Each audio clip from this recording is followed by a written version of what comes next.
Welcome back to the KB Money Show. It's your boy KB.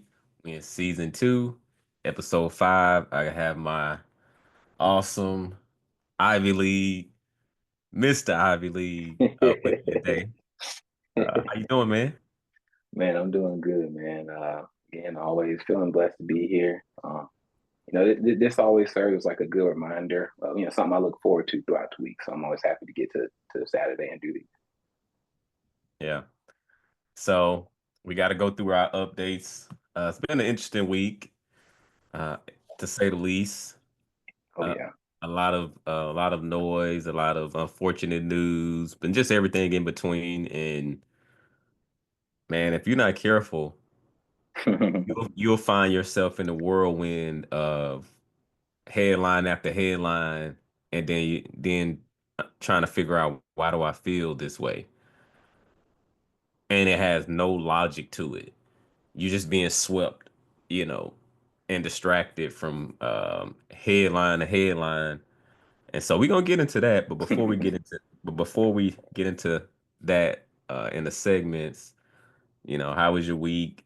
Do you have any updates for the people? This is the money show, so we always got to talk about the money and share some transparency where we can. And if it's not money, money and just personal growth in general. So that's what it's about. And so, what you got? No, for sure. So yeah, this was like I said, this was a big week.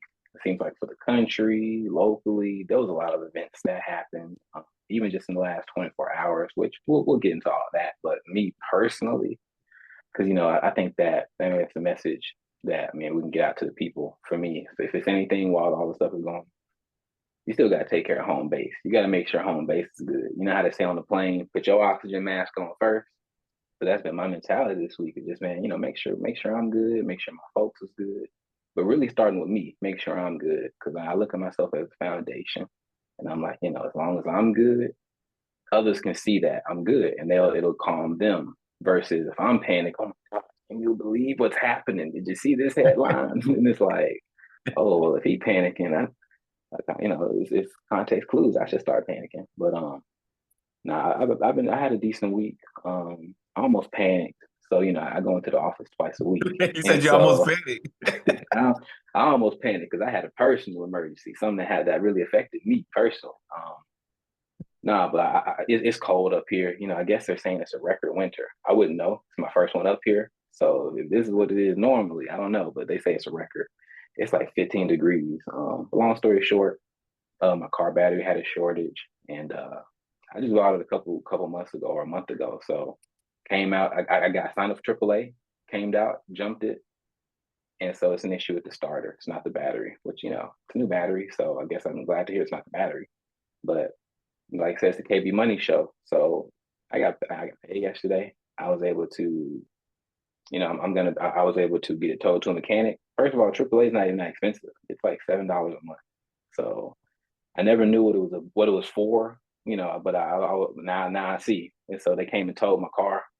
It's a funny situation. I actually had to stand in the rain for about an hour to get my car towed. Now, if you want to hear the story, it's not as dramatic as it sounds. Like it's not like, oh, I was on the side of the highway.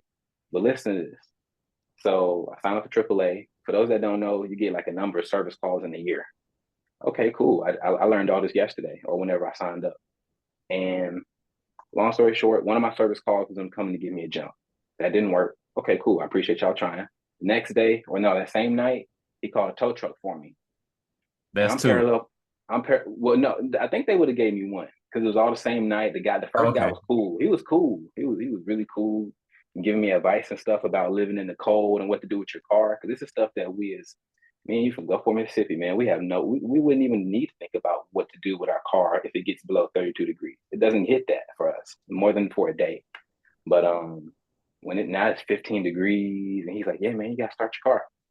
But long story short, called tow truck for me and he told me, he said, yeah, man, quote, he said, yeah, man, you asked out, man. Because I'm parallel parked. So he's like, that's what Uh, he told me. And so that's what they say up here in Boston. They say people are direct, but not like in a mean way. They keep it real with you. And so I was like, he's right. But he asked me first. He was like, "Can it start?" And in my mind, I was like, bro, if it could start, you wouldn't be here. But but now I was like, no, I can't start. He was like, man, if it can't start, I can't get you out. So boom, fast forward to yesterday. I get off work. Hey, wait, hold, hold, hold. If it's parallel park, I'm like, hey man, can we put in the neutral and we just try to That's what I'm saying. But I'm like, I try to don't like even. I'm like, you know what? I don't know how that Okay. works. Even though the steering wheel gonna be hard as you trying That's to. what I'm saying. I had no clue. I was like, okay, I know I can get it forward. I get it backwards. That's above my knowledge. So if he, whatever, he does it for a living. So, um, anyways, next day I come out. Of course, this the one day out the week. It's raining. It's been Mm, sunny the whole week, but it's whatever. But anyways, I walk out to my car. Even though my car ain't going nowhere, I still like to go sit in it. I don't know, I just like it. But man, I seen the car right in front of me move because I was finna get ready to go back in the apartment. I seen the car in front of me move. And it was pouring rain. I said, "Yep, that's all I needed." I went out there, I stood in front of my car, and I had my Columbia jacket on. It wasn't rainproof, but it was proof enough for me to go stand out there. Call my wife and say, "Hey, can you bring me down an umbrella?" After about 20 minutes, and she brought me an umbrella, and she actually stood out there with me. I was like, "Babe, go back inside. Like you don't have this don't have to be a 2-minute mission." But we stood out there. They eventually came, and it was pretty cool. They let you track the time and all that. So I knew, okay, 30 minutes left, 20 minutes left, and it worked out pretty good. We actually the spot right in front of us cleared up too. So we brought another cone. We stole a traffic cone and sat it there. We wasn't finna play. I wasn't finna stand in the rain for nothing. The lady on the phone at AAA was like, sir, how are you gonna keep that parking spot? I said, ma'am, they're just gonna have to move me, or they're gonna have to understand my situation. Like I'm not about to waste another service call. right. Yeah, long story short, they got my car up out of there, and it's at the mechanic now. And the reason why it's the money show. We was able to keep the show rolling. We already had a rental book. I'm gonna go pick it up after we record this, and we got a trip planned for this weekend. Um, and like I said, this is the money show. So whenever you something that I've learned about money, and I'll wrap it up soon. But something I learned about money is not just about how much you got saved. The savings will dwindle. Something that I've learned from observation, I've said observing you, observing other people, it makes a difference when you have money coming in. You're able to easily put out fires that Yeah, otherwise it would be a disaster. You get what I'm saying? yeah. So from an emotional standpoint, like was that situation hard? Like, like in I'm gonna be general, honest. and then how did you feel about it emotionally? Because you said you was about to panic and all that. So Honestly, it wasn't even about the money part. Like for me, I was like, I know I got money to fix this. Especially here's the thing: ChatGPT is the great equalizer. Throughout the whole situation, I'm okay. The mechanic said this because yeah, I'm not gonna just. I know he knows what he's doing, but I need to learn this stuff as well. So I'm like, okay, this is going on with my car. What is the most likely scenario? And so I'm already calculating the cost as he's working on it. Okay, if what he's doing right now doesn't work, how much will it cost me? Boom. So I've already done that math, and that helps calm the nerves. The most frustrating part for me was, man, I done got dressed, and I'm leaving actually 15 minutes early. I'm going out 15 minutes early. I'm gonna go mm, start my car, let it warm up a little bit, and go to work. I'm gonna show up 15 minutes early. Now, early is on time. But you get what I'm saying? yeah. But man, it turned from that to, oh Lord, I got to text my manager and say that my car ain't working. Even when it's the truth, it feel like you lying. It's like, oh Lord, you know what I'm saying? Because it's like, oh, he's trying to be remote today. Not that my manager's like that, but it's just funny, and it's like, man, okay, but I couldn't make it in, so yeah, I just had to. Yeah, I remember. Yeah, I know, right? You do think like when you send that message, it's like you like, Right, do they really believe me?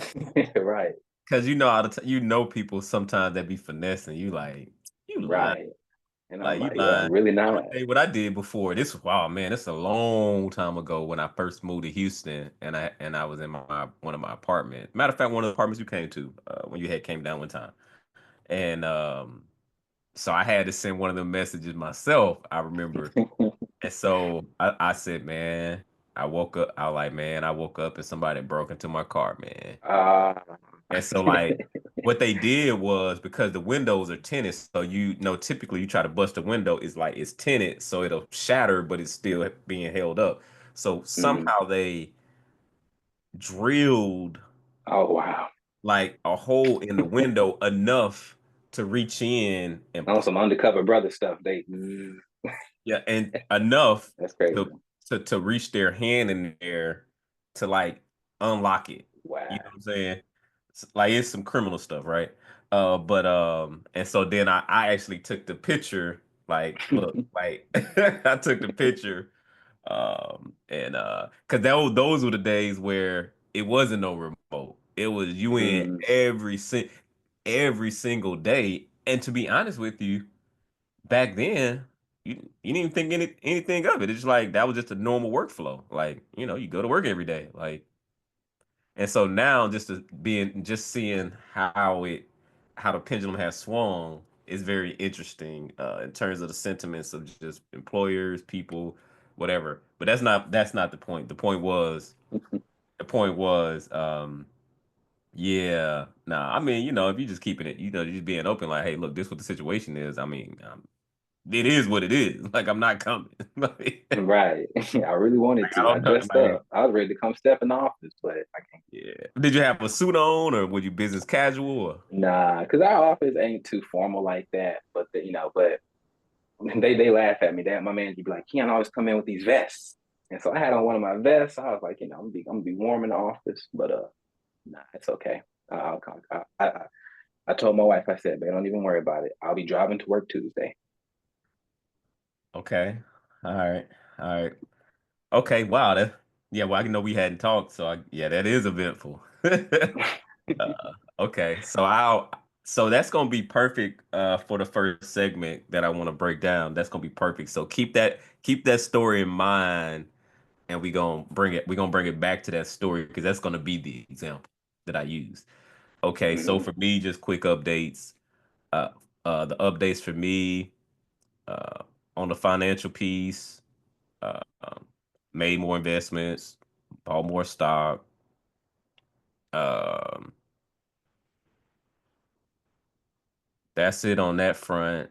Obviously, contributed to the 401k. Like I said, bought more stock in addition to that. Paid down some debt. The only thing we got is the mortgage. Um, yeah, so I'm good on that front. But what I wanted to talk about was uh, the fitness journey. Here we go. All right, so when I started, when I started, I was 220, 220. So I'm about a week and a half in now. I just had my recent check-in with my coach on Wednesday. And so now we at Saturday now. But so I guess what actually shoot, it'll be almost be man, that's crazy how time flies. It'll almost be 2 weeks. Like Monday Hmm. will make 2 weeks. So so now I'm down to 215.2. So There we go. progress is happening. I'm feeling good. Uh them tracking my macros, um, stepping on the scale every day, tracking that because that's a part of the metrics. Like we talked about last week, it's not about emotions, it's just about the metric, you know. Right.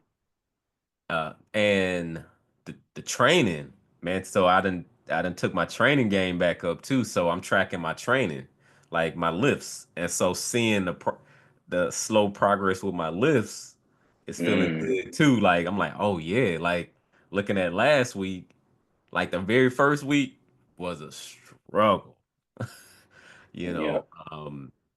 And so to see the little incremental progresses with my lifts, feel good too. But progress is happening. Entering week 2, I'm gonna bring y'all on the journey because health is wealth, and so y'all will. And heck, I might even show y'all some before and after pictures. Like once I get There we go. to then y'all gonna be like, dang, okay, he ain't playing. So hold me accountable. But yeah, so that's what's going on my way. Major updates for me.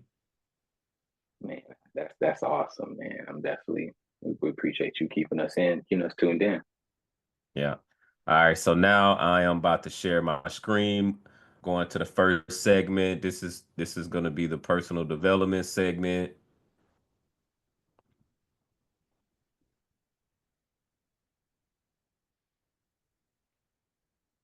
Where are you at?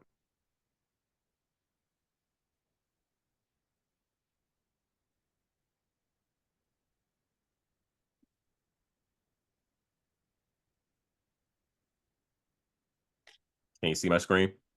It's still low. It said it started screen sharing.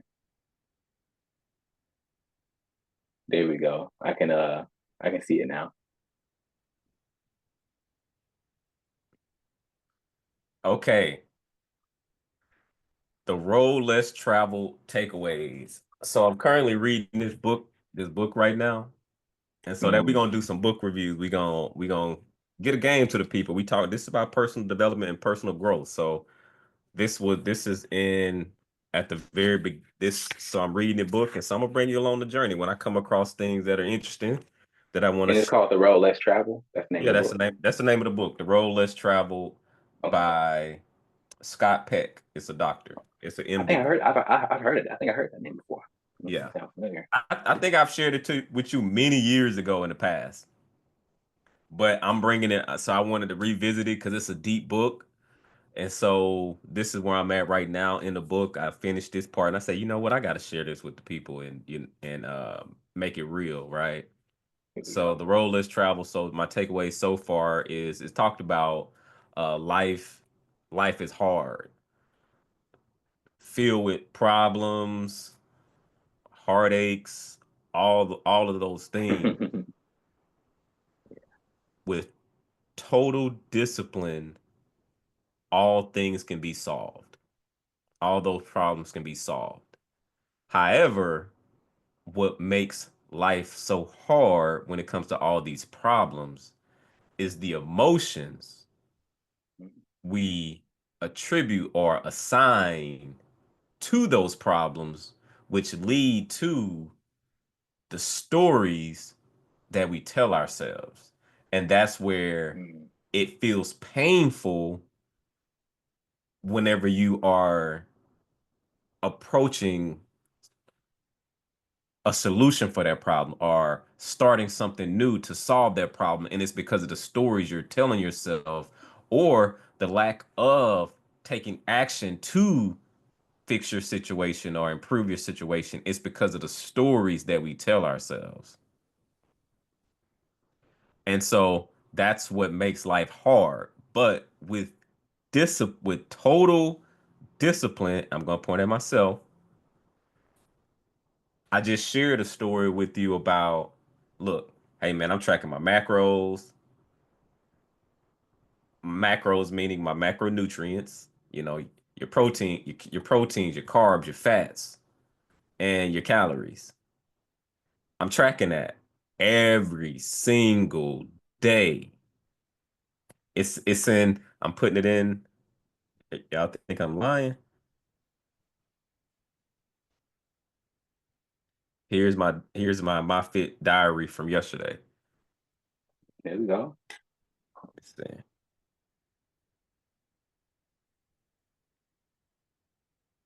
we go. I don't know if you can see it.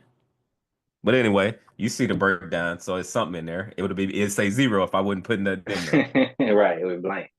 Yeah. So tracking the nutrients side, but then tracking my weights. I ain't gonna pull that up, but same thing. I'm tracking my weights, tracking my progress, tracking my cardio sessions, tracking the scale, tracking how I feel in the process. And I feel good. But Hmm. before I got to this, and I'm 2 weeks in, almost 2 weeks in. But before I got there, you know how man, I need to start. Man. And then you just Right. think, I'm start next week. We like, you know what? The top beginning of the month, we gonna start. And what you're doing Yeah. is you create a buffer so you could buy time, delay, Yeah. not move forward. Yeah. You hiding from the scale. You don't Yeah. want to look at the scale. Why?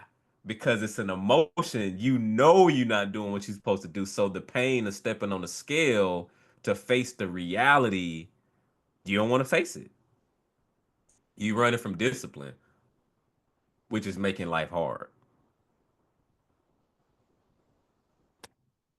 Wow, man, this sounds like quite the book. But I think two words that from that the diagram you just showed, man, that really stood out to me were emotion and story.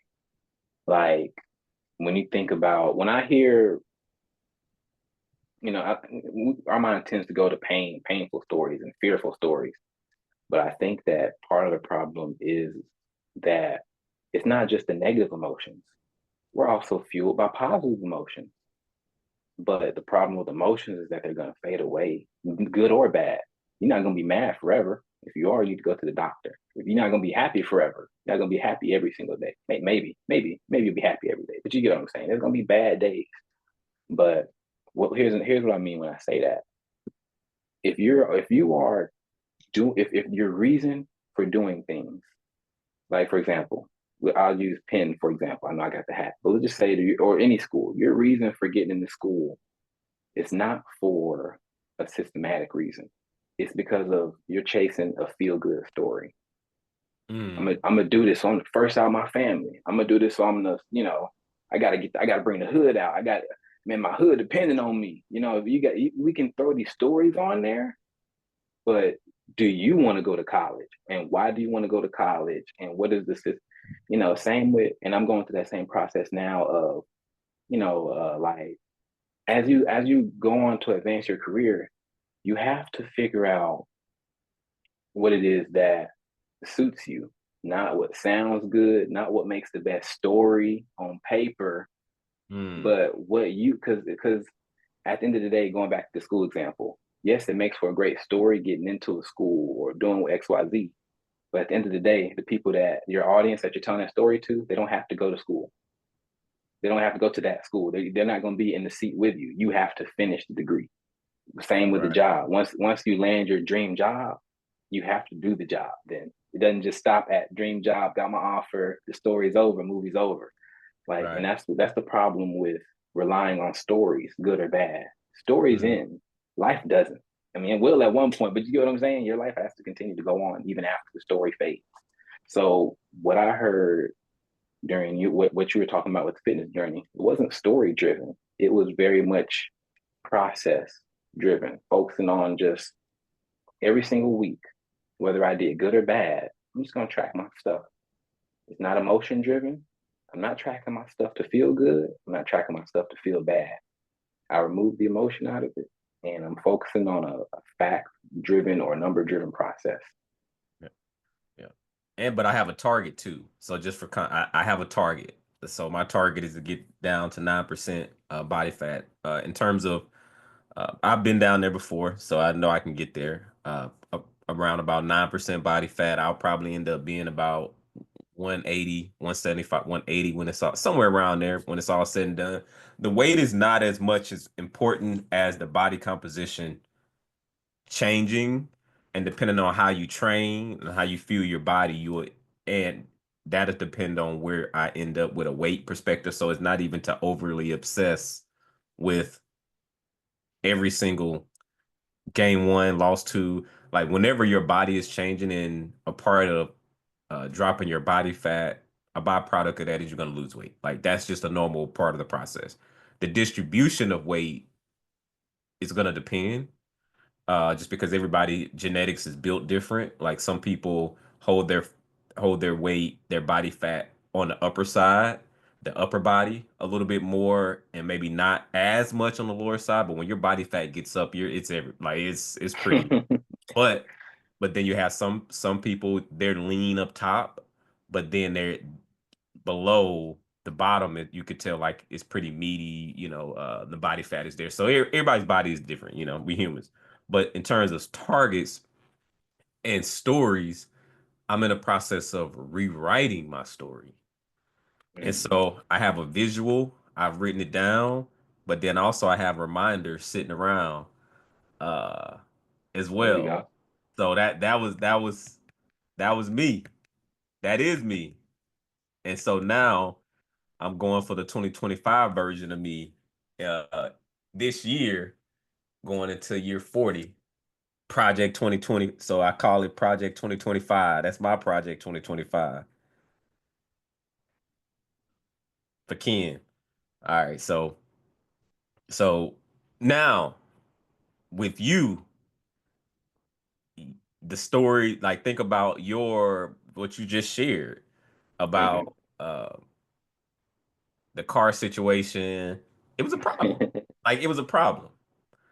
And so the emotions that you tied to the problem, like you trained yourself to you trained yourself to, okay, let me take a step back. What are the facts? My car won't start. What also is the fact? It's parallel park. I can't move it. So I cannot even get someone to tow it because it's parallel parked and there's someone in the front, someone in the back. Okay. Hmm. What am I gonna do? What am I gonna do? What am I gonna do? I don't know what I'm gonna do. The solution appeared. You like, oh, I saw somebody leave. Let me get in the front. Like, and so you went into sure it doesn't mean that you're gonna be just cold and not feel anything, but it did not paralyze you as if the world is over. Because what happens is when you're going from headline to headline, or the story that a headline is a story. There's something Mm. you associating with that headline, which is either it's empowering you or it's disempowering you. And if it's empowering you, that's probably driving your next set of actions. But if it's disempowering you, you're probably gonna be paralyzed. And then there's that middle ground of, have you developed the habits? Have you been developing the habits and the mindsets to where even when you feel a little nervous, a little scared in that in between space, you press through, even and you press through that resistance? Because what you said, a story that you told, hey, by Monday, by Tuesday, I'm gonna be driving back to work. So that's a story. That's a story you created. You manufactured a story, and that's gonna be your truth. And you're gonna walk into that story. And so stories are huge with the PowerPoint that I just shared, and it could just be sitting there and it don't ever get done. And then now you got to keep calling your manager. You got to keep calling your, like, hey, I can't get there. You got to keep getting the Uber there. How I'm gonna get there? All these things. But you found solutions because you've been disciplining yourself to solve problems. But also there's been the discipline in having an emergency fund, planning for that.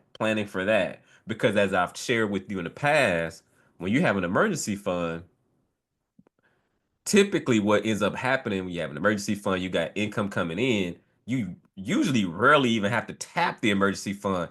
It gets crazy when you just not handling your business, and then emergencies come, or inconveniences. It's like life and death, and now the world is ending, and now it's like the headline things. I don't know what to do, and you panicking, Right. and it's over with. Like Yeah. it's over. And it's funny because my problem now is my story. I got this story of I got to rewrite it a little bit. My story is I'm gonna build my emergency fund, and no emergency is gonna happen while I'm building. Oh but no, that's not. Yeah, no, that's uh, definitely that's a part of the game. but I got to rewrite the story though because that story forgets that emergencies were happening before I had one built. You know what I mean? And Correct. so Yeah, yeah, and, and, can't write and life out your story. yeah, and also to wrap it, and we'll land it.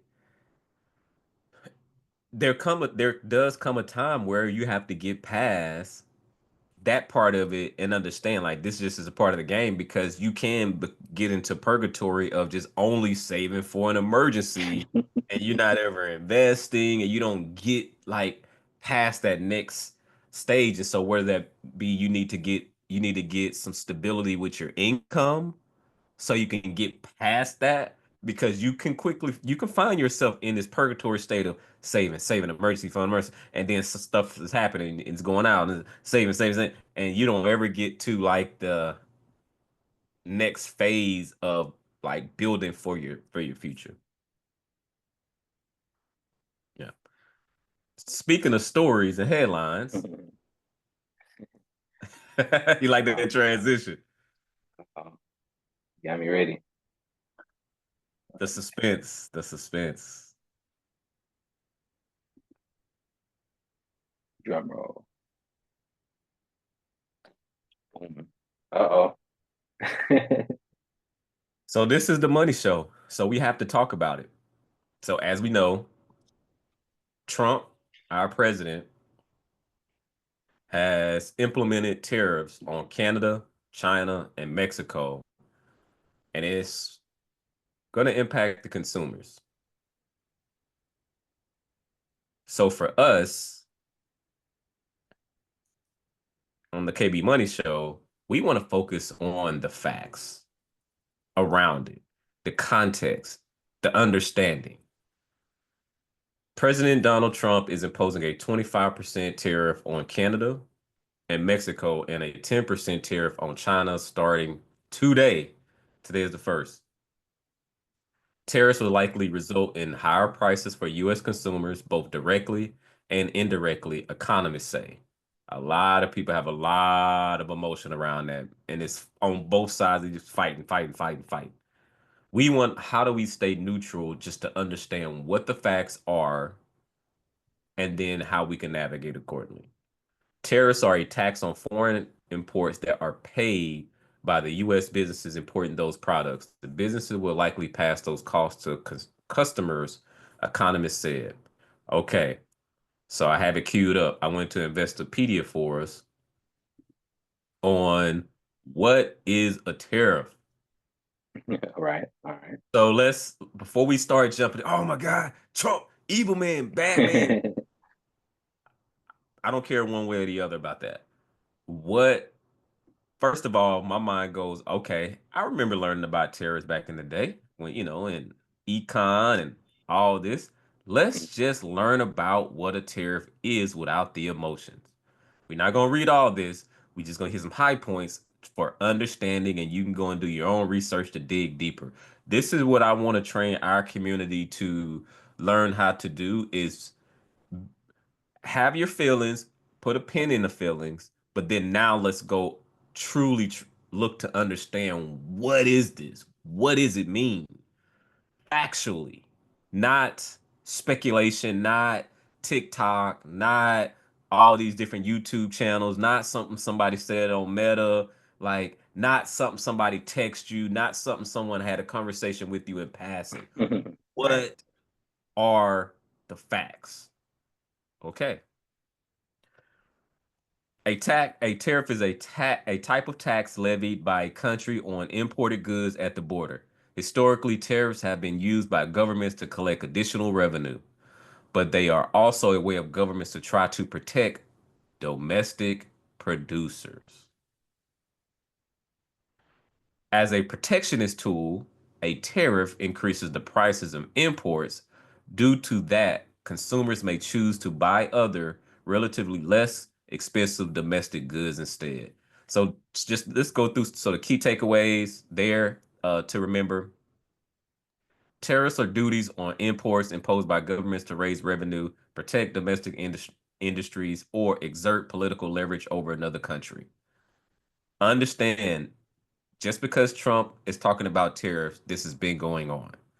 It's a little bit more polarizing because it's Trump, and it seems like there's a lot of divisiveness around that. Hey, this is our president now. We got to rally around our president. We got to trust that he's making the right decisions, and even when he don't, hey, let's hold him accountable. But at the end of the day, let's hold our household accountable for the things that we can control.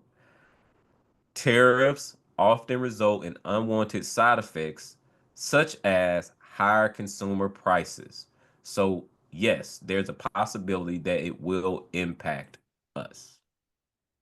Tariffs have a long and contentious history, controversial, And the debate over whether they represent good or bad policy rages on this day.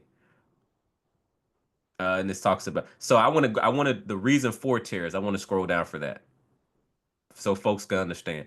Governments may impose tariffs to raise revenue or protect domestic industries, especially nascent ones, from foreign competition.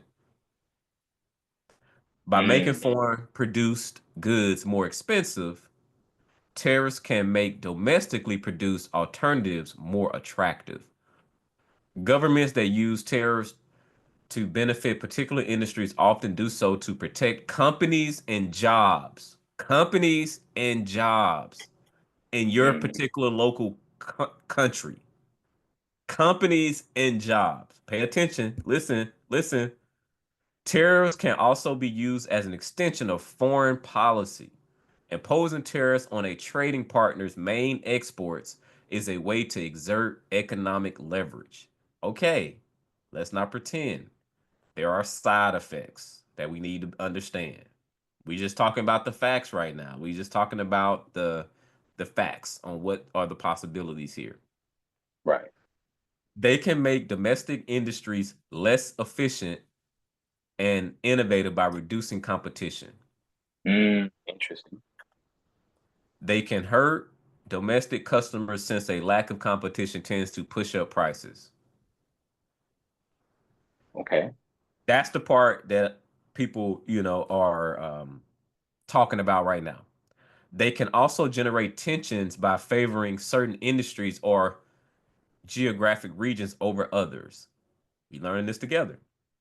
When used to pressure a rival country, a relationship can devolve into an unproductive cycle of retaliation, sometimes known as trade wars. Have you heard that before? I have. All right, so let's just look at the example. For example, tariffs designed to help manufacturers in cities may hurt consumers in rural areas who do not benefit from the policy and are likely to pay more for manufactured goods.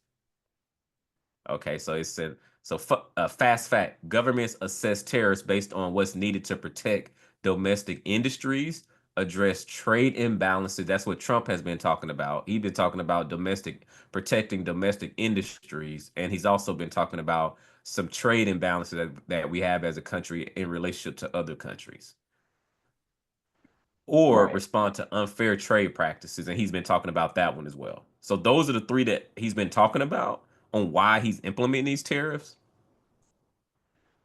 I'm not defending Trump, just putting that out there. I'm just telling you, like, I'm just being crazy objective. Like, I'm like, hey, just navigating it.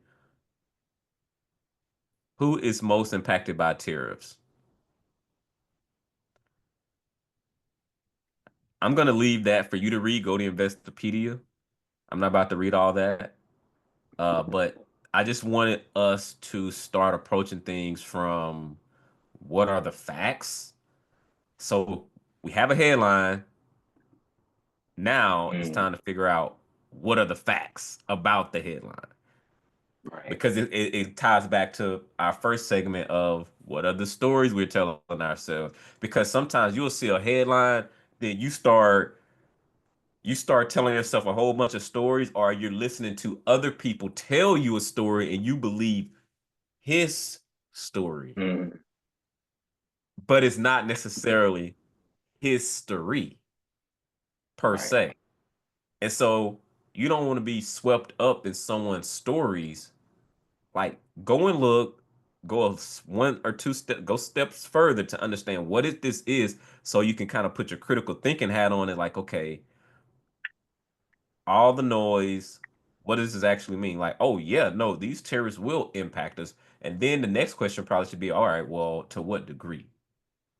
Mm, Are we talking an extra $50 a month? Are we talking, is this gonna, because when people say, oh, it's gonna impact things, you're thinking, oh snap. So I mean that means everything is gonna go up like hyperinflate, like everything is it's gonna be an extra 5 grand in my budget every month that I already don't have. Like it goes from the headline to like that extreme, and it's like any increase.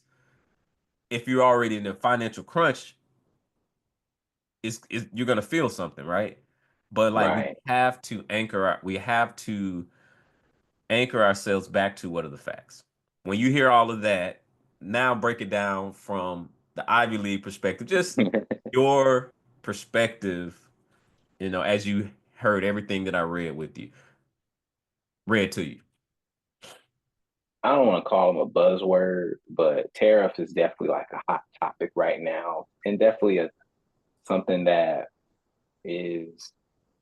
I think it does deserve some examination. I think, like you said, we should For sure. all just look into these things and just look at, from like I was saying earlier, we need to be able to focus on home base and figure out, make it practical and personal for me. Are any products that I like going to be impacted? Like for instance, like it doesn't make sense to panic over it. It makes sense to plan over it though.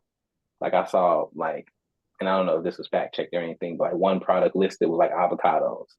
And I was like, okay, I'm just gonna have to pay an extra 25% for the avocados. Either that or change who I get it from. But I mean I saw a story on I don't really be on X like that, but yesterday I was like, you know what? I'm gonna try it out. I haven't been on it in a while. I picked the worst day to hop on. Because I got like a fresh X account. Don't follow nobody. Don't really have too many likes. So I guess the algorithm just giving me what they think I want. And I messed around and liked Mm. one tweet. I liked one tweet that said, I don't know if we're gonna talk about this. I just thought it was funny. It said Meta says like our info keeps getting leaked in a leaked memo. Like I just thought that was hilarious. And so I liked it.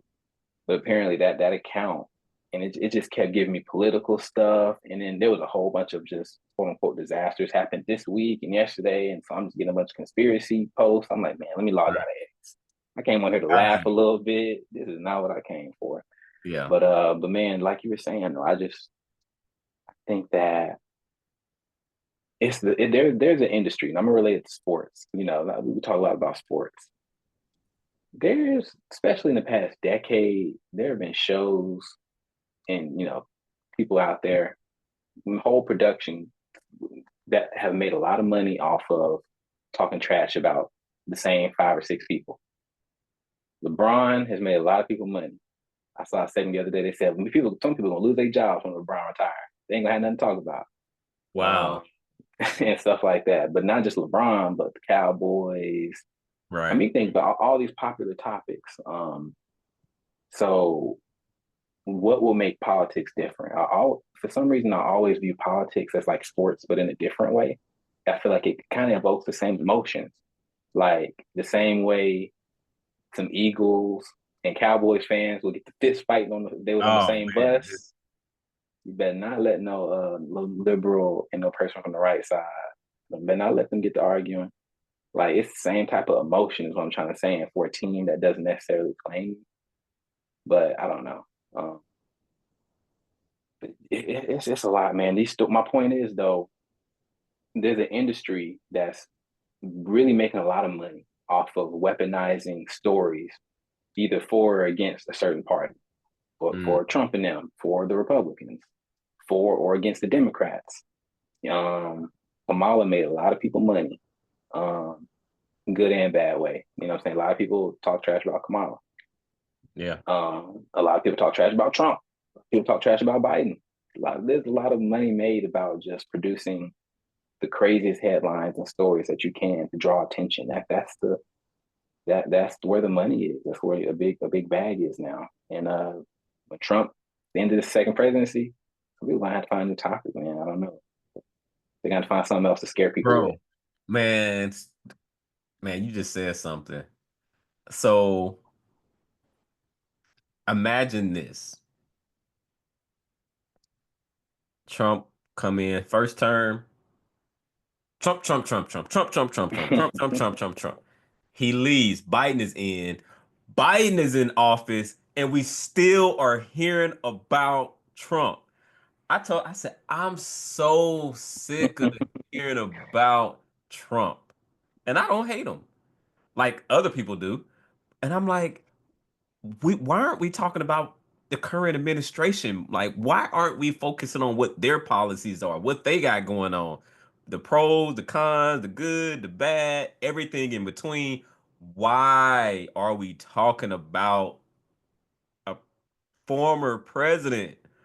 Because it's the redirect. It's like to your point, but again, they know Trump is a trigger word. Like like just the word itself, it could be like Trump. Trump gave Trump gave charitable donations to Kids on Wheels, Meals on Wheels. I bet it's illegal. I bet it got some. And you're like, what the heck are you talking? Like could be so blinded and caught up in the emotion of all of that is wild. It's absolutely wild to see. And so, to be honest with you, man, it felt like Trump was in. It felt like Trump was in office, even when he wasn't in office, because his name was his name was brought up so much. To your point, there was an industry out there keeping you focused on Trump, Trump, Trump, Trump, Trump, Trump, the evil man, Trump, Trump, Trump, Trump, Trump, Trump, Trump, Trump. You like, oh my God. What does it have Man, to do with your specific household? Man, you don't it's even making know the this money. dude. We don't know any of them as let's click back first. We don't know any of them. The one thing that is used to piss me off, and it's still annoys me. I went from piss to a just annoyed. You know how like Right. mosquito hit your neck and you like and then you just grab it and you do like this. Right. It is being so locked, a person being so locked into one particular media channel to where they have the blinders on and they just talk about major blind spots just because you're in the echo chamber of the same conversation.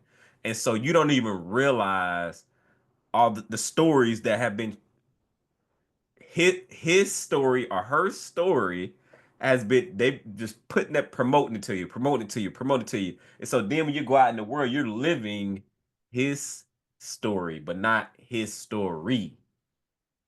It's no different from our first segment. It's the same thing. What is your story? How do you control the narrative? And how do you start to control the narrative is I'm gonna tell you one thing that changed for me. When I just started asking questions. And then I started asking questions. Then I'm like, okay, so they're saying this. Why they keep saying this? What does that mean? Then I do like this. I start going, what? In my book, I'm going, Right. okay, but this is the road less travel. But I'm like looking at like an economic book, and I'm like, historically, what has happened when this happens, or what does that mean? So I'm like looking in the book. Sometimes you'll look up some, you'll look online, and then it starts to help you connect the dots, and you like that's not what that mean. Like, and then a headline or something coming out, you like, nah, you're not about to give me. I see what you're doing with the headline to get an emotion. That's your job. I get it. But then I'm like, no, there's more context to that. Like you're just riling people up and you getting people in a rage. It's a lot more context than just that. It's a little bit more nuanced. And so it started making me question things like on either side. I'm like, it's a little bit more to the story than that. Nah, you're not sharing the full story.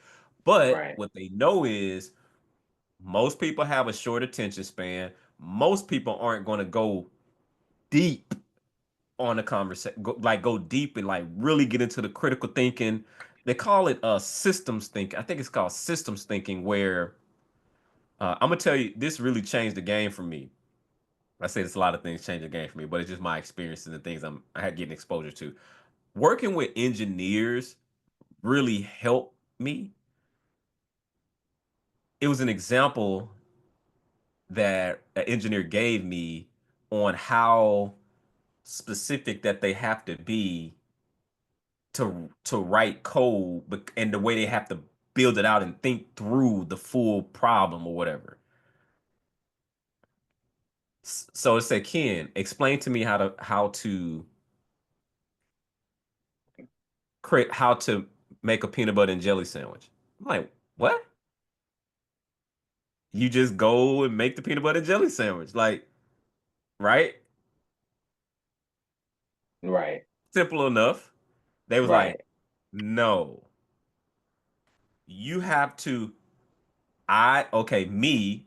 I need to walk over to the refrigerator, walk over Hmm. to the refrigerator, open the door, reach arm in, grab and and it's so many components, and it was a lot in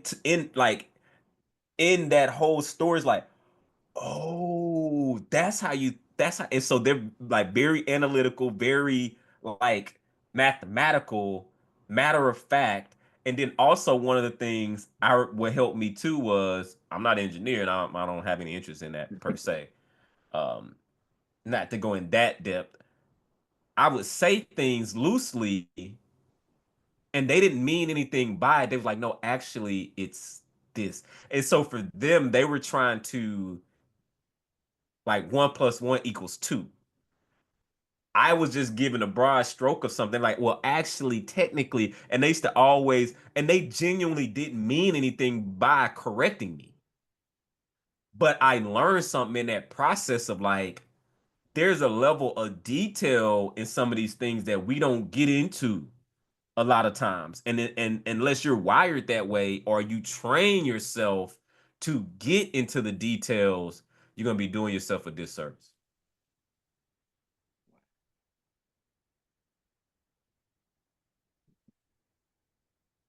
Man, that's deep, man. Shoot, it's because it's a spectrum. Yeah, it's a spectrum.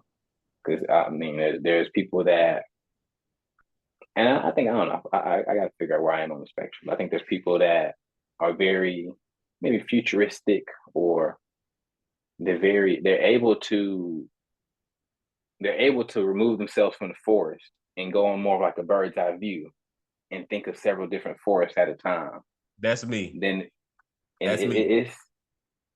it's like wiring, I guess, the way your brain is wired or the way that It you is. trained yourself, a combo, um, and just reinforced it. But then some people, they're like, man, how can I think about Forest 2 when Forest 1 is so big and we haven't even fully explored it yet? And it's like, I guess for those of you listening, you can probably self sort into which way where you fall. But I guess this just ties into being self aware, I mean, and figuring out what is the best style for you, because that's like that plays into career, that plays into financial habits. What is the Yeah. best way to, am I the type of person that's going to really enjoy tracking spreadsheets? Because I find myself in the middle of the spectrum. On certain things, I really enjoy zooming out, but when it comes to money, I enjoy being granular a little bit. Like I don't mind managing spreadsheets, but even my granular is not the same granular as someone who's on the end of the spectrum. It's two different levels, and so you just got to figure out what works for you. My granular is just having a spreadsheet. Their granular is they got the next 10 years, the next 3,000 days planned out, the next 50 paychecks, whatever works for you. But just Right. make it work for you. If you're on the other end of the spectrum where you're like, that sounds like a headache. I don't even know what I don't even remember what I ate for breakfast yesterday, and I don't know what I'm gonna eat today. If you just like, I go with the flow, you that type of person. I can't say you can go with the flow with your finances. You need to figure out how to tighten up a little bit. But like I said, just balance yourself on the spectrum, because it's all about balance. Yeah, for sure. All right, so I got another article. This one's gonna be shorter. We'll keep this one shorter. I want to cover it though.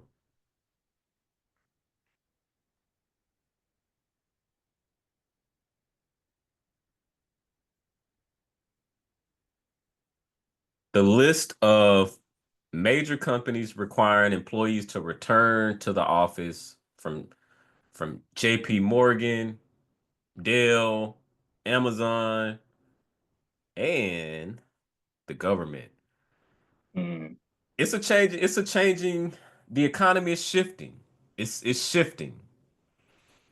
And I'm gonna get into the article and then we'll open it up and just talk through. I'm gonna high point it, highlight it, because also Starbucks is in that number too. Starbucks. So many major companies are requiring employees to return back to work full time or part time. Corporate giants like Amazon and AT&T announced that at the end of 2024. That's shared. Uh, Several executives and leaders have said they believe productivity increases when workers are in the office together, while others hope to increase in-person collaboration. Even some CEOs who previously praised the flexibility of remote work have backpedaled, telling workers to comply with RTO mandates. Some are tracking attendance and firing employees who don't comply. Damn. Oh, yeah. All right. You don't show up, you get fired. That's how it works. So I'll share when you hear that, I'll share mine. But when you hear that, what is your perspective? Like, remember, grounding us in this is the money show.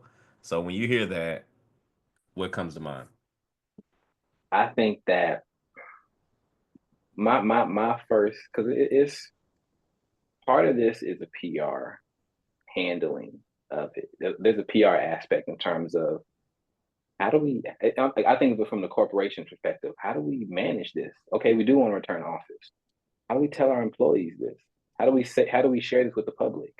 Do we share this with the public? Does the public need to know? You get what I'm saying?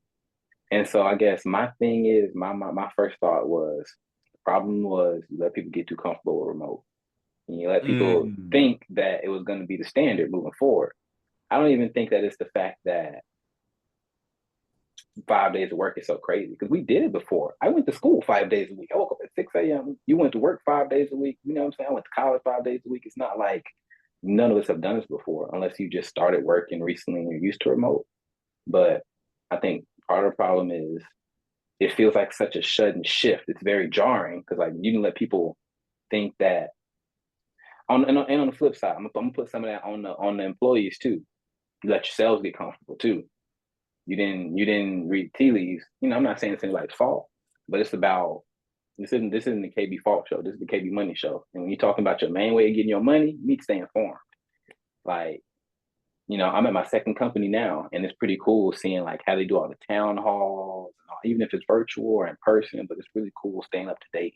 Like my point is, these companies aren't. If you're at a good company, they're not going to be hiding what's going on. They're going to be trying to keep the employees involved and saying, "Hey guys," even if they're not directly saying, "We're coming back in office. This don't look good." If you're hearing stuff saying, "Yeah, productivity's going down, sales going down," you shouldn't be like, "Yeah, I need to go get my third monitor." You know what I'm saying? Like, for right, my right, home right, office, you right. need to be thinking like, what could they be doing to fix that?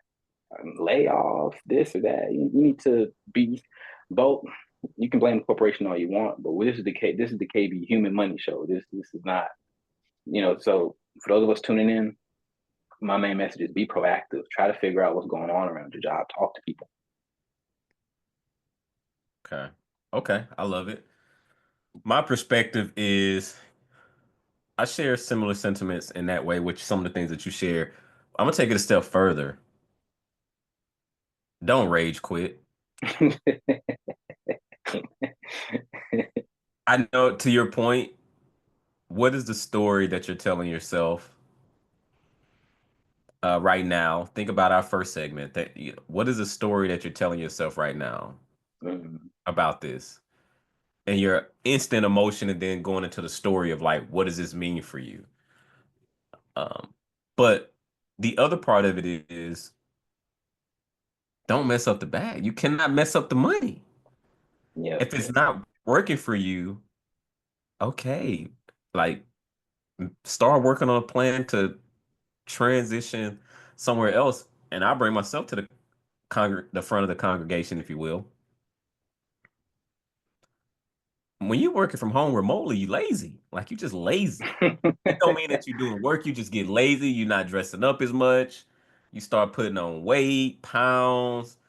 You may not even be getting out networking as much as you would. I remember 5 days a week, your boy was out, like I was out there. Hmm. Like I was out there.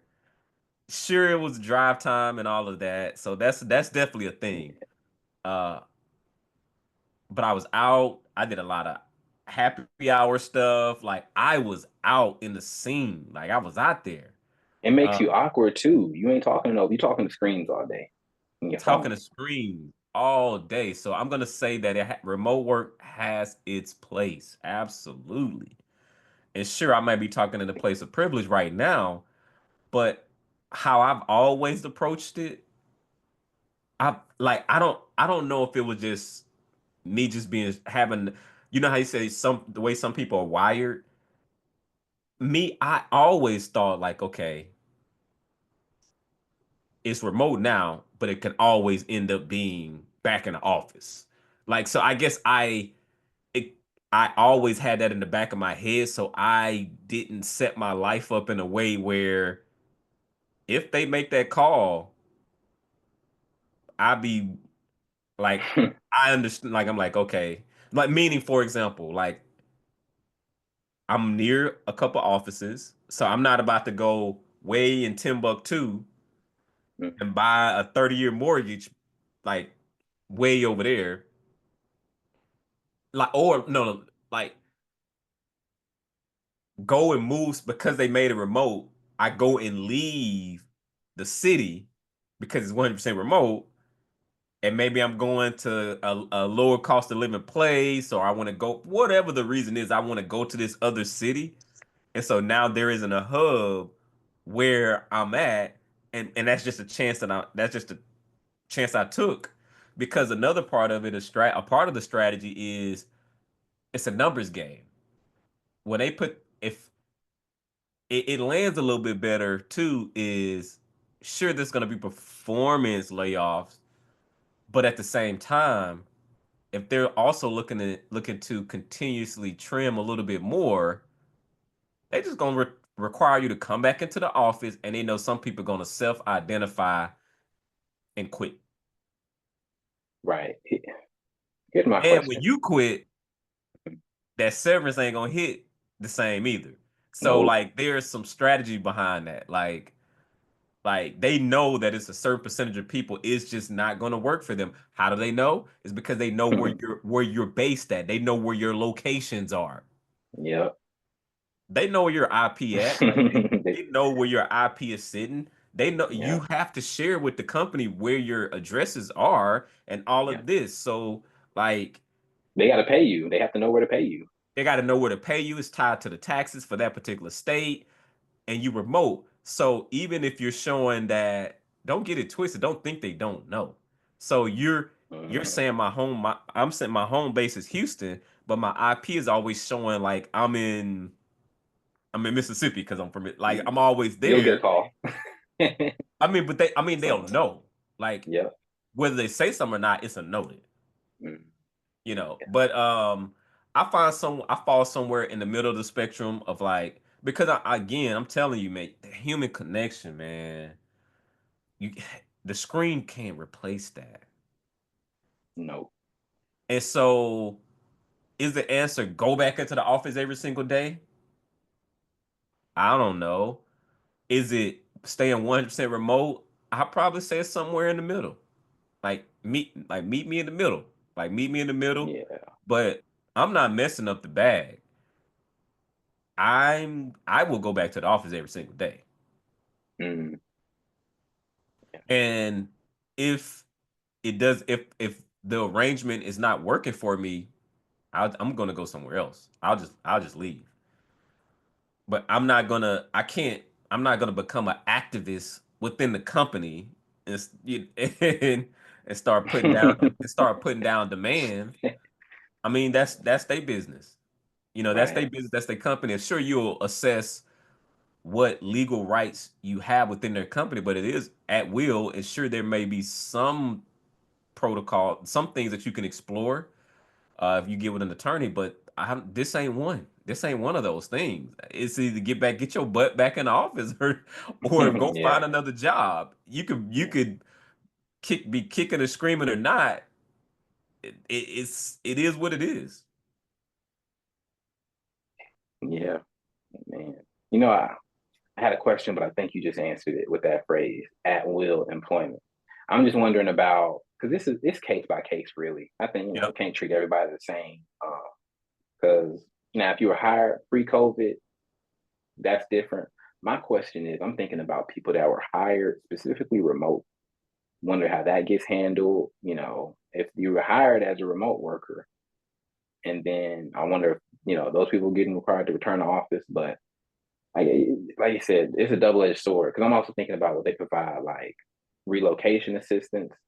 At the same time, we're doing this because we need to make more money. So it, I guess it's just case by case. But like you said, regardless of what, if you don't know what your company is doing, just prepare for either outcome. If you live in 3 states over and you're not trying to make that commute 5 times a week or 3 times, don't I ain't gonna say, just have a plan in place. Yeah. Yeah. How, how you doing on time? Because I know you I'm got to go get the car. You got to go get the car. Oh no, I'm good on time. I'm good.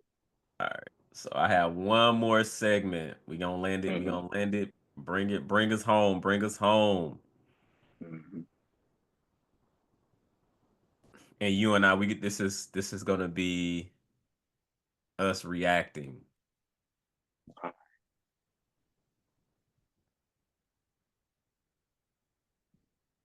Why are you pulling that up, man? On X, the caption said Trump just posed a 25% tax on all Americans. Talking about the tariffs. But you see how if you pay attention to the headlines, I just read it's not on Americans, it's on other countries. Like it's not the same. That's not the same. It's just kind of how the engineers used to do me. Like, Ken, technically, that's it's not the Americans. It's actually on the countries. Right. You know what I mean? Like, you just talking loosely. I appreciated those lessons. I appreciated those conversations.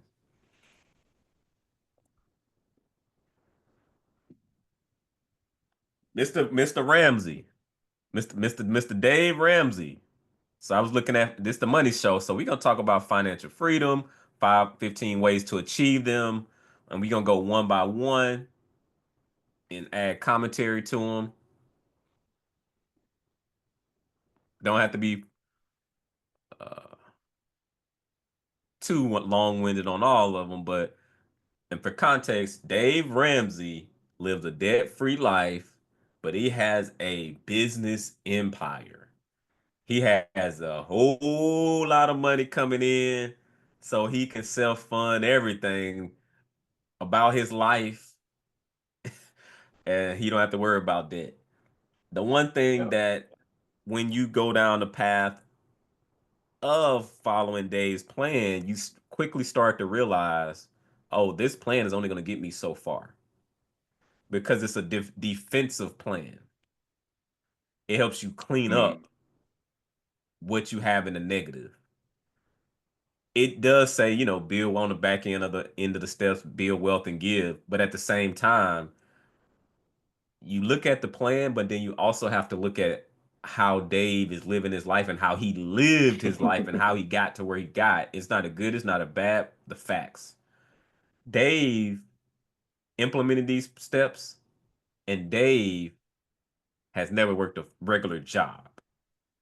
Mm. So Dave has put himself in position to be a businessman, generating significant amounts of money to where you can self-fund everything. I'm, but if you are a W-2 worker, 9 to 5 worker, as they say, it's you still can do that, but understand it's gonna take you a very long time to get where you're going. And it's just because you're not making that type of money. It hits a little bit different. You're making $50 million a year, $100 million a year, or $25 million a year cash, and then you got operational cost, like all that stuff. Like it hits a little bit different For than sure.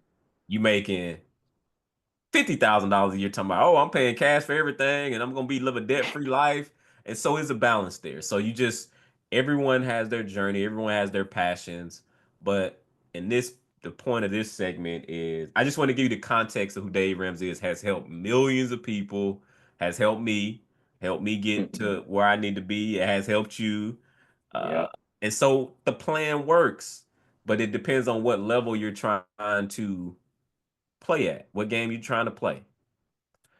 Getting out of debt, Working on the budget, decent. It's pretty good. What is financial freedom? So Mr. Day say 15 ways to achieve financial freedom by Ramsey Solution. What is financial freedom? Financial freedom means you get to make life decisions without being overly stressed about the financial fallout of those decisions. That's because you're financially prepared for whatever life throws your way. You have no debt, you have money in the bank, and you're investing for the future. I'm saying you don't have no bad debt. I'll say bad debt. I know bad debt, good debt. They say it's not really such thing, but I understand the concept of that because sometimes I've met people that leverage real estate investing and they call it good debt. I don't really put the good or bad debt on there, but you definitely don't. Consumer debt, I think, is you want to keep that to a minimum. Right. In other words, you control your finances instead of being controlled by them. When you have financial freedom, we prefer to say financial, they say financial peace. You have options. You don't have to wonder if your bank account, kind of like what you said, blah, blah, blah. Let's move on. How to achieve financial freedom, according to Dave Ramsey. As we know, let's get it this out the get this out the way right now, whether you agree with these 15 or not. It's not a get rich quick strategy. It's not a get rich quick scheme. It's no way to do it quickly and it be sustained. One, learn how to budget. That's simple enough. It's pretty basic, elementary on the individual level and company's budget. So I don't have no qualms with that. Two, get out of your life. Get debt out of your life for good. I agree. I'm gonna Well, say consumer get debt. I'm gonna say get consumer debt out of your life for good. I'm gonna add that caveat. Yeah. Three, set financial goals. I 100% agree. Setting financial targets. Because what is your freedom number? Like understanding what is your freedom number. Like if you want to invest in the stock market and leverage the 4% rule on the drawdown on that, what like are you doing a fire movement, which you typically would have a high income and you just pile a lot of money in the stock market? What is your freedom number? Or what is your freedom number on the real estate side? How many rentals you want to get? What is your, like whatever that thing is for you. So anyway, targets. Targets money targets is really important. Four, be smart about your career choice. I would agree. I've seen people try to make a dead end career, try to make lemonade out of a dead end career, and it's just not there. It's not there. You got to make the change if you want more money. And maybe it's not through maybe it's the career and then like leveraging that skill set that you build through the career and doing something else. Everyone got their journey. Everyone's not gonna make six figures, but you don't have to be the one that don't make six figures. That's all. I just always say that because you'll have people say, "Well, everybody can't make six figures, or everybody can't make." Right. Because here's the thing: even the folks that do make six figures, which is a broad statement, just because of their lifestyle, they still live check to check. A lot of them Mm, still live check to check because they just have a lot of nice things now. for Five, sure. five. Save money for emergencies. Hey, that's you right there. Hey, would you agree? Definitely would. You living proof to that. Testimony. Testimony. Six, plan for big purchases. Mm, Sinking, that means, what does that mean? What does that look like? Sinking fund. You can create a sinking fund. Maybe you need to have some, maybe you're about to get married. Maybe you have a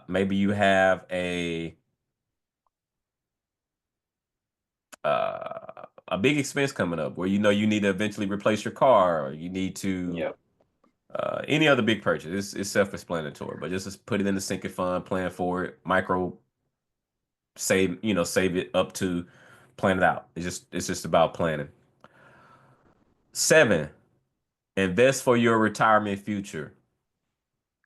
I'll say I, retirement, let's just say I would reframe that, say invest for your freedom future.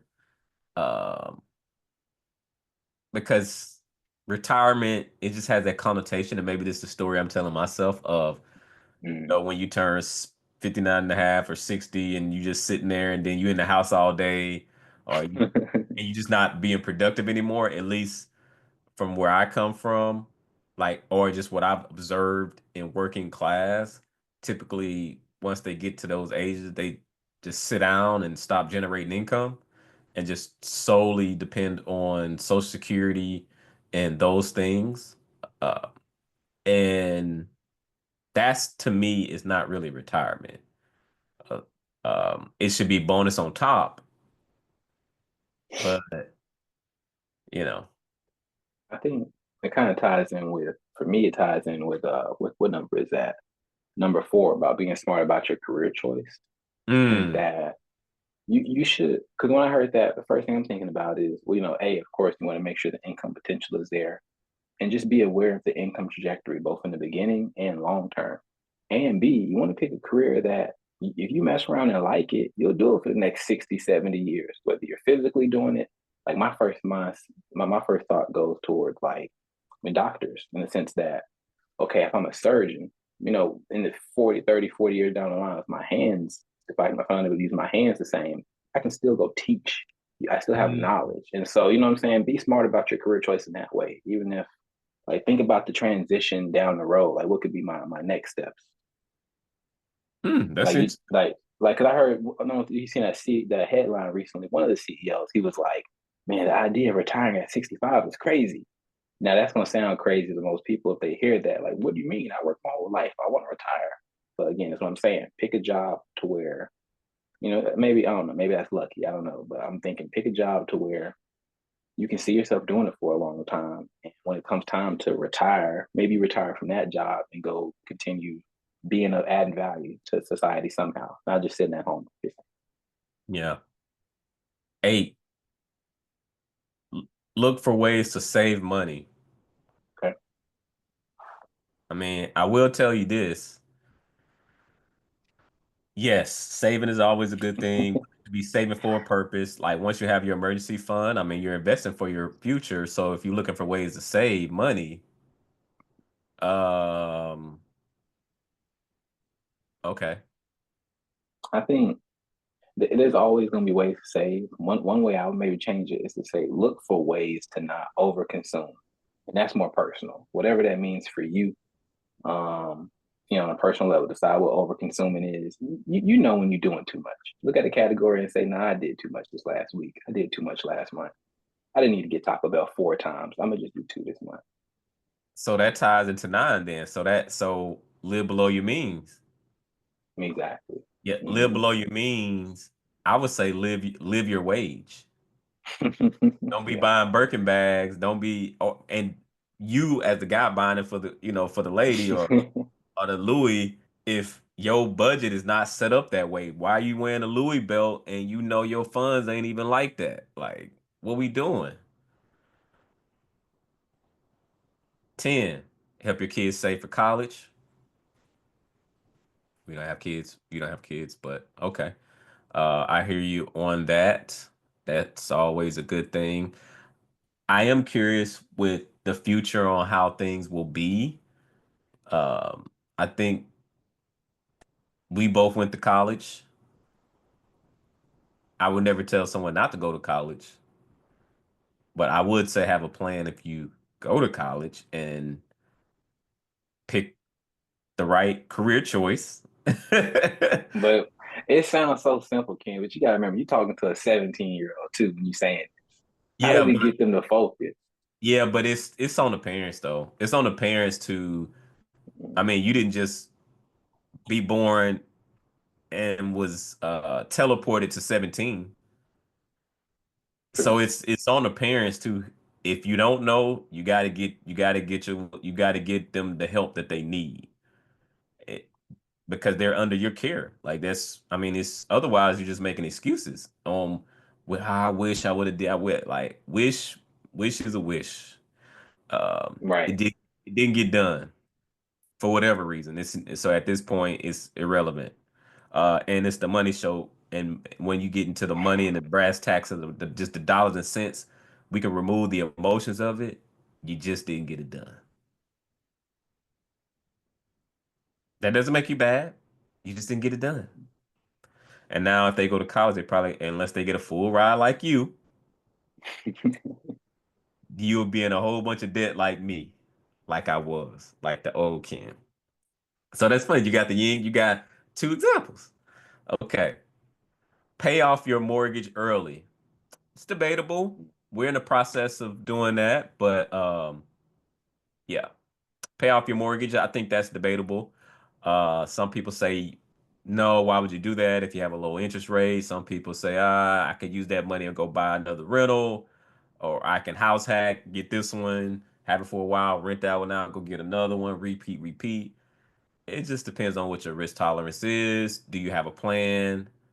Do you know what you're doing?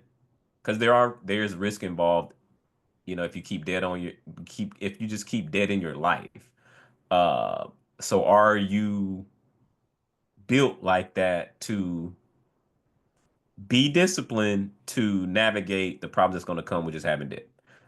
Things are going to come up. That's just what it is. And even if you don't have debt, life is still going to happen. So pay off your mortgage, that's on you. But most people don't have enough cash to do that. Let's just keep it real. Right. Yet, I throw the yet part on there because I mean it don't have to be forever. Like make your health a priority. Hey, that's your boy right now. Hey, I'm all about that. Yeah, I agree 100% on that one. Yeah. that's real. Man. And I think because like some people are like, what that got to do with this? And I think it's just how you do one thing, just how you do everything, and it's just gonna bleed over. Well, if you don't have your health, how you gonna go build some wealth or Yeah, get that's financial freedom? As this article talking about. If you laid up in a bed somewhere, no, you're gonna be on Social Security. You're gonna be on right. disability. Or Yeah, you're gonna be in some type of you're not gonna be in a position where you out getting it. medical bills is crazy. Shoot. And that we didn't talk about that. Medical bills is insane. Which leads to number 13. It looks like, Get the which right insurance, life insurance, health insurance. Gotta look into that. and Gotta do. it's just about, and I'll just say it's about leveraging your resources. Well, one, make sure you go get a job or something that has insurance. That's I think the easiest route. But Yeah. I was even looking into it because I think I moved to Boston. It's crazy to say, what, almost like 6 months ago, 7 months ago. But the first 2 or 3 months I was unemployed. But I know now, I didn't know this then, but they have like state health insurance, like a mass health plan that you can still take on if you're unemployed. So, just because I bring it up because, sometimes when you're unemployed or going through whatever situation, you can have such tunnel vision to be like, nah, I'm not worried about right that now. I got to focus on getting a job. But what if I would have got hit by a bus? You know what I'm saying? Like, what if I'm walking to the library to go work on my applications and something happens? So you never know. It would have just been as simple as me taking 5 minutes or 15 minutes to go sign up for insurance. So that was one example on the health tip, but there's a lot of ways. It's offense and defense. We're talking about ways to make more money and play defense and with a budget. Insurance is just another form of defense. And you got to figure out how to insure your money. There's no one size fits all when it comes to insurance. It's very personal. Yep. Speaking of personal, financial advisor. Working with a financial advisor. I have a I would say probably most first of all, a lot of times you need to understand how financial advisors get paid, and that's not a bad thing. You need to understand what you need to find somebody that's a teacher, someone that can educate you on things, but understand when they are managing your money, they are getting management fees off your money, and they're not responsible for like if you losing money or you making money. What if they put you in the wrong funds? Like they aren't liable in that way. Sure, there's some exceptions, but you need to really become your own money manager. Like meaning from the like hear me out. From the standpoint of you need to know your money. You need to understand your money. What is this? So you're saying you're going to work to make money, but then you're not taking the time to learn about money. Like think about that. The thing that you're saying you're going to make, you go get it, and it's just you don't quite know what's going on with it. You don't know how it works. You don't have a budget. You in debt. You're not setting goals. You didn't pick the right career. So even when you're making money in your career, you don't have an emergency fund. You're not planning for big purchases. You're not saving for your retirement. You just not being intentional. So you're not saving. You're not living below your means. You ain't even saving for the kid. And then you ain't even paying off the mortgage early. You barely paying attention to your health. Your insurance not right. So it might be wise to get someone in your corner to help you put together a baseline plan, whether it be a fiduciary or someone that can get you on the track because it's very simple, but that's like anything else. It's simple to lose weight, but I got a coach for the accountability. And so Mhm. financial advisor, I'm not going to talk against it, but just understand, just be informed. The same way, Ken, that you were getting the support from the mechanic or what have you, and you was chat GPT and what is this? Don't just let people tell you stuff. Look it up, verify, understand. No, no, no. What does that mean? Can you break that down for me? Let me and then go and look and reference. Like be a student. Don't just be letting people, it's your money. They work Yeah, for you. You don't work for them. It's so like as long as you have that mentality when you going into the relationship in terms of identifying a financial advisor or any other professional, doctor, insurance agent, financial advisor, any of them, they work for you. A lot of times people have it the other way around, and just because they are knowledgeable in this area, you just take everything that they say for face value, and that's just not how I work, and you shouldn't work that way either. agree. GPT is a good. It's funny you brought that up. But yeah, and it's funny. The mechanic, he was like, "Okay, I'm gonna try something, and you give it a go when I tell you." He started tapping something. I'm like, What is he doing?" But of course, I'm not doubting it because I don't know no better. But I'm like, okay, I'm gonna try it. And it's funny. Afterwards, I'm asking GPT, and GPT is like recommending what he tried. So I'm like, okay, I feel better knowing. Now I know what that is. It's not just because I'm not just in the car trying to be serviced. I'm trying to learn too throughout this process because I'll tell my wife, I said, you can't have car problems without a car. You know what I'm saying? When you look at it like that, it's what come with a Mm. car. What you going? I used to have walking problems. I used to have to figure out bus routes. So I ain't gonna trip on this. But man, it's on to the point of having a financial advisor though. When I hear that, I think I would caution people: don't just walk into. I'm not gonna say the company name. Walk into a company. Don't walk into any company because, like you said, a majority of them are salespeople, but that's okay. Don't rush to them first. My thing is just start with that curious nature and hit Google first. Start asking questions. Hit Chat GPT and don't trust Chat GPT for stock information or nothing like that, something to somewhere you could lose your money. But start with a genuine sense of curiosity about your money. Like you said, you have to be invested in your money, not you know what I'm saying? You have to be curious as to what's going on. You can't. It's not something you can set and forget. There's plenty of stories from these celebrities that made tons of money.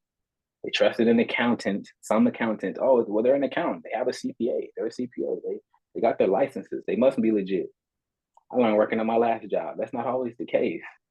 You'll mess around. I remember I was in the parking lot with one person. They're an accountant. I looked them up before I went in. To be informed. I'm seeing lawsuits and stuff. I said, Yeah. oh, wait a minute. So now it Did you hit end up different if going I in there or you say, I ah, went in. I still went in. Shoot, I said, oh, hey, he's still in business, so whatever. yeah, But now it hit different. If he slammed the door in my face, I don't care. I use a criminal anyway. I'm okay.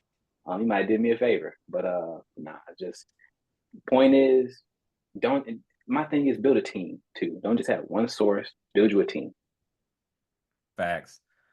Last but not least, be generous with others. But I will say you can't pour out of an empty cup. So I've witnessed it. I've seen people broken and broke, and the money that do come in, they just giving it away. Mm. And that goes back to your point that you said putting your mask on first. And you just, I love just doing things for people. You ain't got no money. Like you don't have no money. So it's a balance there, but and as we always say, it's always assets over liabilities. KB Money Show, another one in the books, man. Um, Make sure y'all like, comment, and subscribe. Into the next video, the next show. We'll catch y'all later. Peace.